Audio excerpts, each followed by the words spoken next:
Good afternoon. I'm Simon Barry and the founder of Pilgrim Exploration.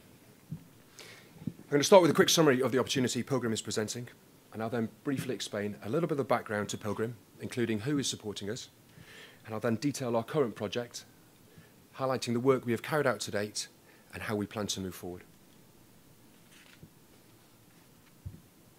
How's that working?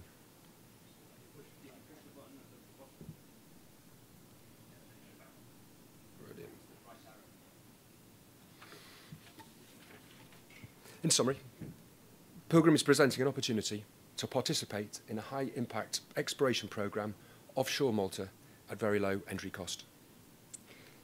We have identified an accumulation to the west of Malta with billion-barrel oil potential. It is commercially very attractive, given top-tier Malta PSC and fiscal terms, and we have entered into an agreement with the Maltese government, who have given us first refusal on the licence. Initial funding requirements to de-risk this prospect further are $2 million, and we aim to deliver on these returns within 2 to 3 years. A little bit of a background. Pilgrim was created by myself to put preparation and risk reduction at the heart of an exploration company. And this philosophy has allowed us to embrace new and disruptive technologies to help reduce the subsurface risks of exploration. One of these technologies is atomic dielectric resonance, which I'll discuss in a minute. However, these new technologies are not at the expense of tried and trusted methodologies. They are rather there to complement them. And new technologies will always be ground truth on tried and trusted technologies. In addition to reducing the subsurface risks, there is always a comprehensive assessment and screening of all potential surface risks and challenges, and something that is very dear to my heart, and perhaps sometimes overlooked by the odd exploration company. No matter how compelling the geology, we will never operate in an area where the surface challenges are unmanageable or too costly. In addition to this, there must be a carefully planned exploration process where we can accurately match capital expenditure to very specific risk reduction milestones. And finally, our aim is not to move into production, rather to prove the oil and commerciality in the ground and sell it in the ground.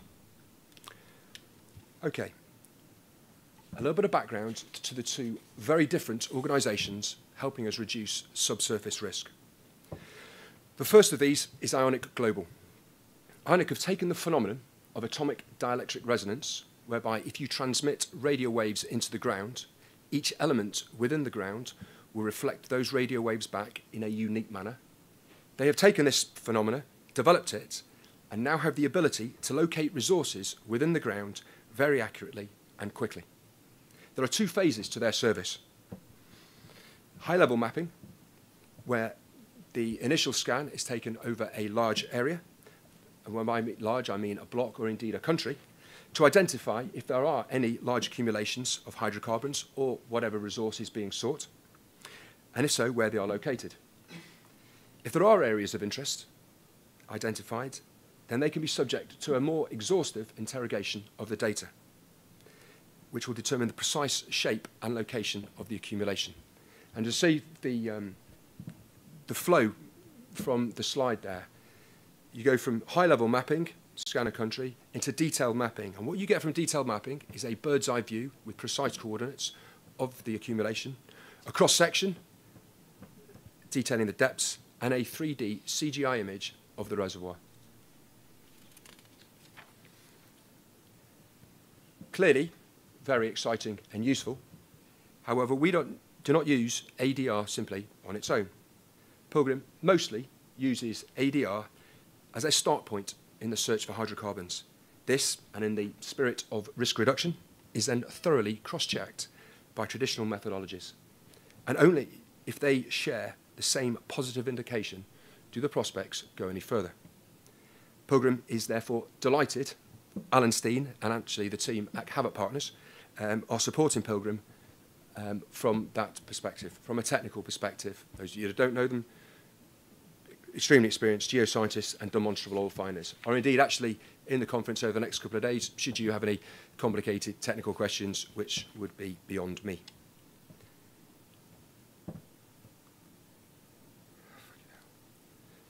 Moving on to Pilgrim's current project.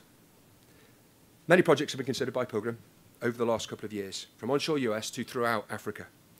But the one that has consistently stood out far better than any other is Malta. And it's the only one that has scored highly on all Pilgrim's factors for involvement. It has the advantages of real frontier exploration, but without the logistical, political, security challenges often involved.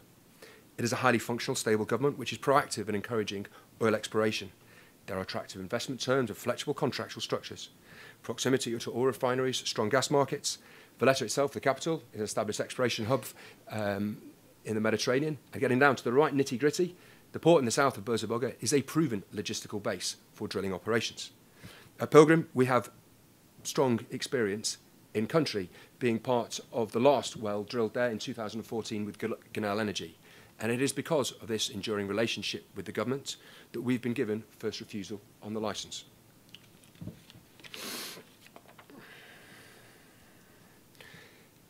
Moving into a little bit more detail on the prospect. For those who don't know, Malta is located right in the middle of the Mediterranean, in between Sicily, Tunisia and Libya. Ionic have conducted their high-level mapping of Malta and identified an area to the southwest, just off the southwest coast, adjacent to the Malta Graben. I've shown here in the slides the area of interest in a large rectangular box for this presentation, but the actual area of interest is very precise. It is estimated that there is up to 1.5 billion barrels of oil in place underneath that area of interest. Taking this as a start point, Pilgrim asked Havok partners to look at all the historic seismic in the area and identify if that ADR indication is coincident with trapping geometries. Fortunately for us, there is indeed a lot of historic seismic within the AOI, and this is one of the lines that was reprocessed by the team at Havok just to demonstrate that far greater detail can be gained from reprocessing historic seismic at a minimal cost. In summary, a number of historic seismic lines were looked at, and it has been concluded that there are indeed potential trapping geometries coincident within the AOI. And this oversimplistic sketch summarises their findings. And the way forward. Once all the data has been reprocessed and interpreted, these concepts will become far more refined. And so the next stage for us is to conduct that detailed ADR mapping on this prospect, gain those precise coordinates of the accumulation and look at the genuine shape of it, and then reprocess all of the seismic in that very specific area. And if these two completely different sciences support one another, which we fully expect them to do so, then that is a very powerful argument to go into a well programme. In summary, Pilgrim has identified a large accumulation of oil to the west of Malta, which is supported by the historic data. For minimal cost, we can conduct further studies, dramatically de-risk this prospect, and create a drill-ready project. The government of Malta is waiting like a coiled spring for us to do this, and we only require $2 million to cover the cost of the licence and the initial work programme. Clearly, this has been a very brief summary, and I have full details, believe it or not, on everything that I have mentioned. And so if any of you out there are genuinely interested in supporting early stage, high impact exploration with a far higher chance of success than normal, then don't be shy. Come and say hello. Thank you.